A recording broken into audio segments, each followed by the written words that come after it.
ஒரு அப்பாவும் மகனும் இருக்காங்க. பையனுக்கு ஏதாவது பிரச்சனையோ இல்லை மனக்கவலையோ ஏற்பட்டால் அவங்க அப்பாட்ட போய் கண் கலங்கி நிற்பான்.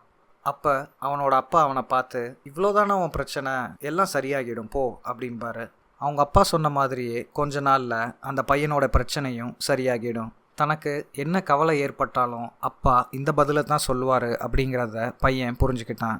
அதனால தனக்கு என்ன கவலை வந்தாலும் அவங்க அப்பாட்ட அதை சிரிச்சுக்கிட்டே சொல்ல ஆரம்பித்தான். அவங்க அப்பாவும் எப்பயும் சொல்கிற மாதிரி, பிரச்சனை இவ்வளோதானா, உனக்கு எல்லாம் சரியாகிடும் அப்படிம்பாரு. காலப்போக்கில் அந்த பையன் பெரிய மனுஷனானா. அவங்க அப்பாவுக்கும் வயசாயிடுச்சு. ஒரு நாள் பையன் அவங்க அப்பா கிட்ட கேட்குறான், ஏன்பா, நான் என்ன பிரச்சனைன்னு உங்கள்கிட்ட வந்தாலும் இதெல்லாம் ஒரு பிரச்சனையா, பிரச்சனையெல்லாம் சரியாகிடும் அப்படின்னு சொல்கிறீங்க.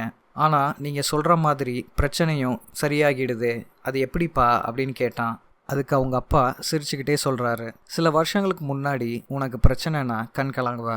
நீ கலங்கும்போது அந்த பிரச்சனையை எப்படி தீர்க்கிறதுன்னு உனக்கு தெரியாமல் இருக்கும். நானும் இவ்வளோதானா அப்படி கேட்டதும் உன் மனசு இது ஒரு பிரச்சனையே இல்லைன்னு ஒரு முடிவுக்கு வந்து அந்த பிரச்சனையும் முடிஞ்சு போயிடும். இப்போ எவ்வளோ பெரிய பிரச்சனை உன் முன்னாடி இருந்தாலும் அதுக்கான தீர்வு மட்டும்தான் உனக்கு தெரியும்.